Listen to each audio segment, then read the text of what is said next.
সম্প্রতি জাতীয় নাগরিক পার্টির মুখ্য সংগঠক সার্জিস আলম নিজ জেলায় শতাধিক গাড়িবহর নিয়ে 5টি উপজেলা সফর করেন। এ নিয়ে গণমাধ্যমে সংবাদ প্রচারের পর গাড়িবহরের প্রচারণা নিয়ে কটাক্ষ করেছেন বিএনপি মহাসচিব মির্জা ফখরুল ইসলাম আলমগীর। রাজধানীর রমনা ইঞ্জিনিয়ার্স ইনস্টিটিউট মিলনায়তনে মহান স্বাধীনতা দিবস উপলক্ষে বিএনপির এক আলোচনা সভায় মির্জা ফখরুল বলেন, যারা 100 গাড়ি নিয়ে ইলেকশন ক্যাম্পেইন করতে যায় তারা কি করবে সেটা আমরা ভালো বুঝি। বিএনপি নেতাকর্মীদের উদ্দেশ্যে তিনি বলেন, আপনাদের উপর নির্ভর করছে ভবিষ্যৎ গণতান্ত্রিক বাংলাদেশ। বিএনপি অতীতেও জনগণের পাশে ছিল, ভবিষ্যতেও থাকবে।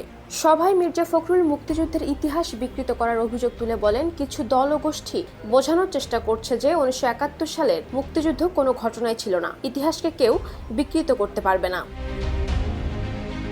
তিনি আরো বলেন, 25 মার্চ কাল রাতে পাকিস্তানি হানাদার বাহিনী নির্বিচারে গণহত্যা চালিয়েছিল, কিন্তু পাকিস্তান এখনো ক্ষমা চায়নি। এই রাতে আমাদের সেই বীর নেতা, যাকে বলা হয়েছিল আওয়ামী লীগের পক্ষ থেকে অখ্যাত মেজর, সেই দিন তিনি সেই কালুরঘাট চট্টগ্রাম থেকে পাকিস্তান সেনাবাহিনীর বিরুদ্ধে বিদ্রোহ ঘোষণা করে যুদ্ধ শুরু করেছেন।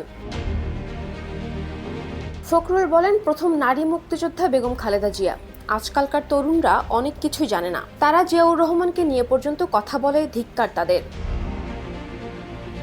আওয়ামী লীগের বিরুদ্ধে একদলীয় শাসন ব্যবস্থার অভিযোগ তুলে বিএনপি মহাসচিব বলেন, 1972 সাল থেকে 1975 সাল পর্যন্ত আওয়ামী লীগ দুঃশাসন চালিয়েছে। তখন 30,000 সৈনিক, যুবক ও ছাত্রছাত্রী হত্যার শিকার হয়। আওয়ামী লীগ কখনো গণতন্ত্রে বিশ্বাস করেনি, বরং বারবার গণতন্ত্র ধ্বংস করেছে।